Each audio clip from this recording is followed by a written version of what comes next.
2월 4일 토요일입니다. 오늘은 미국의 증시가 약 1%대 하락을 했습니다. 다우가 0.38% 하락해서 34,000 밑으로 내려왔어요. 33,926입니다. 나스닥이 1.59% 하락했습니다. 아직은 12,000대, 12,006. S&P 500은 1.04% 하락해서 4,136입니다. 필라델피아 반도체가 가장 많이 떨어졌습니다. 1.9% 하락했어요. 아직도 3,000 넘어 있습니다. 3,082. 장 초반에 1%, 2%대 크게 하락을 한 상태에서 출발을 해서 장 중반까지 잘 올라갔어요. 플러스로 바뀌고 난 다음에 우상향 하다가 장 중반부터 계속 급락을 하기 시작했습니다. 이번 주에 보면 다우지수는 이번 주에 0.15% 하락을 했지만 S&P 500 지수, 나스닥 지수는 1.62%, 3.38% 오르면서 다우와 상반된 모습이었습니다. 나스닥 지수는 이번 주까지 현재 5주 연속 상승세입니다. 이번 주에 연방준비제도의 금리 인상에도 연준이 금리 인상에 막바지에 들었다라는 기대의 기술주를 중심으로 강한 반등세가 나온 상태입니다. 연준의 금리 인상에도 미국의 신규 일자리가 지금 크게 늘었어요. 빅테크 기업들의 실적이 악화한 것으로 드러나서 미국 증시가 일제히 하락을 했습니다. 오늘 이렇게 하락한 이유가 주요 빅테크 기업들의 실적 예상치를 하회한 거, 이것도 그렇지만 특히 노동시장과 서비스업의 경기 지표가 호조를 보면서 연방준비제도가 이 긴축에 대한 공포 커졌습니다. 시장에서 긴축 공포가 커진 것은 1월 고용이 큰 폭으로 늘어났다는 소식 때문이었습니다. 노동부에 따르면 올해 1월 비농업 부문 고용이 51만 7천 명으로 늘었어요. 월스트리트 저널이 집계한 전문가들의 예상치는 18만 7천 명. 어마어마한 차이가 납니다. 무려 한 3배 정도 차이가 나요. 비농업 부문 고용이 51만 7천 명 늘었어요. 시장 예상은 18만 7천 명인데 전문가 집계보다 약 3배 가까이 폭증을 한 셈입니다. 이 같은 경이적인 일자리 증가 이 덕분에 1월 미국의 실업률은 전월에 3.5%도 역대기업이었는데 이 3.5%도 더 떨어졌어요. 3.4%까지 내려갔습니다.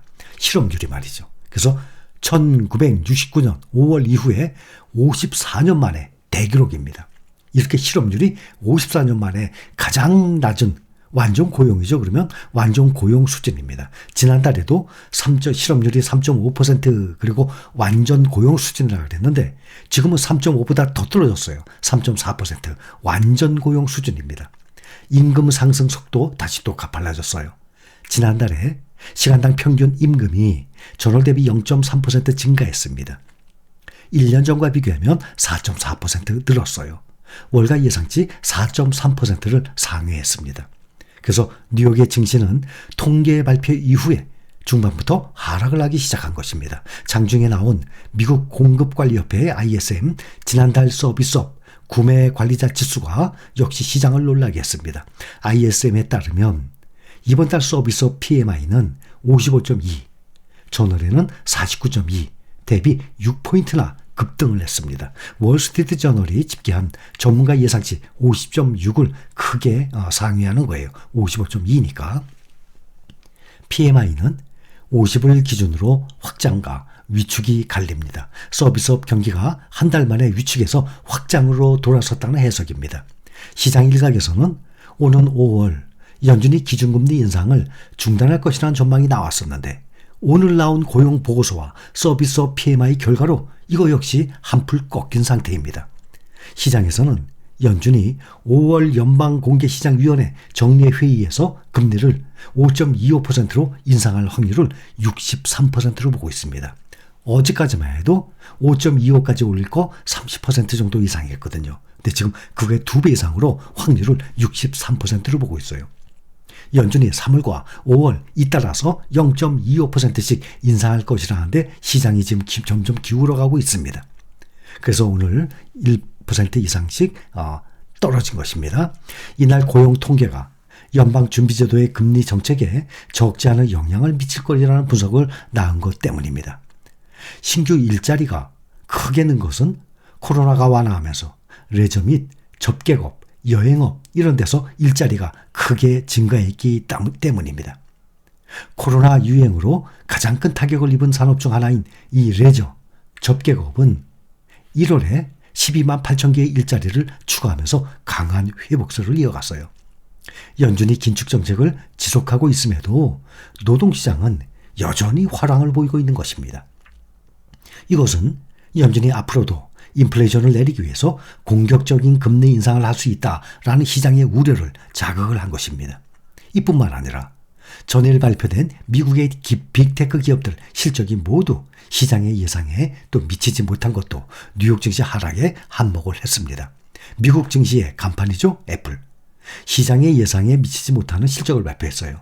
2% 이상 상승했어요. 그런데도 애플은 작년 4분기 매출과 순이익이 모두 감소하면서 월가 예상치에 못 미치는 부진한 실적을 기록했어요.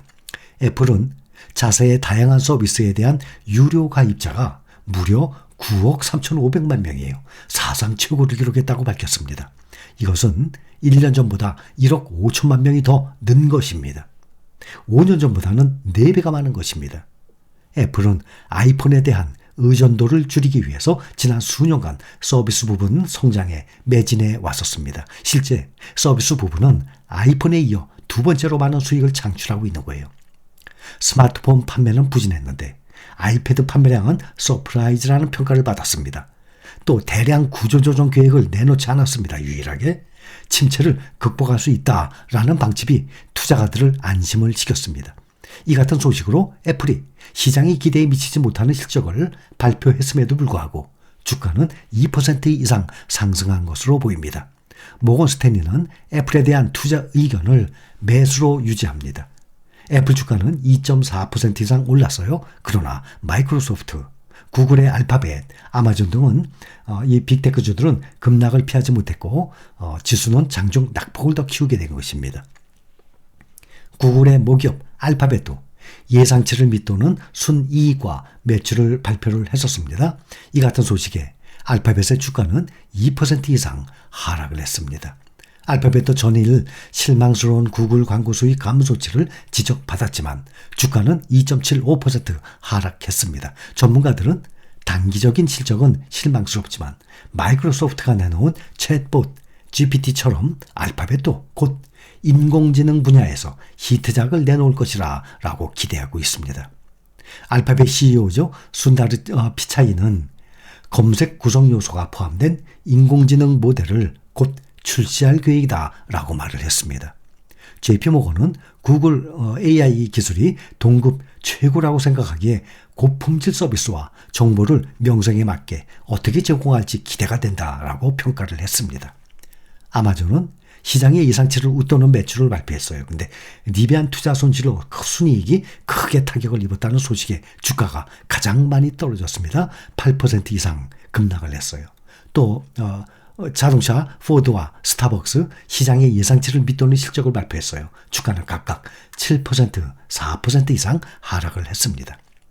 모건 스탠리의 마이크 윌슨, 이 사람이 이번에 오늘 1%대 하락한 후에 몇 가지 긍정적인 변화에도 좋은 소식은 가격에 반영됐다.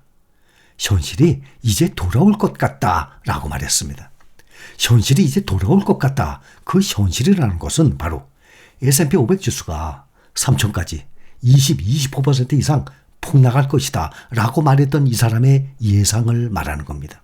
만약에 주가가 다시 4천이 넘은 S&P 500 기준으로 3천까지 떨어져서 정말 작년보다 더 많이 떨어진다고, 올해가 더 떨어진다고 해도 여러분들은 오히려 더 저가 매수 기회로 결국에는 금리가 하락하면서 주가는 다시 또 상승합니다. 그것은 계속 쳇바퀴 돌듯이 역사의 반복이에요. 물가가 오르면 금리도 같이 따라 올려서 물가가 떨어지고 안정되면 금리 같이 또 떨어집니다. 그러면 떨어졌던 주가가 다시 또 상승하게 됩니다. 그래서 3천까지 떨어진다 그러면 정말 싸게 살 수 있는 기회예요. 꾸준히 매수할 수 있는 능력이 되시는 분들은 주가가 떨어지면 무서운 게 아닙니다. 기회입니다. 부지런히 사 모으시기 바랍니다. 결국에는 싸게 샀던 것이 크게 효과를 발휘하게 됩니다. 시장에서는 연준이 오늘 3월에 기준금리를 0.25% 인상할 가능성이 99.6%를 기록하고 있습니다. 이것은 어제 83%에서 크게 오른 것입니다. 전날에는 금리를 동결할 이 가능성이 17%였는데 이 수치는 지금 제로로 떨어져 있는 상태입니다. 한 주 동안은 상승했지만 오늘 아침 마감은 1%대로 하락을 했습니다.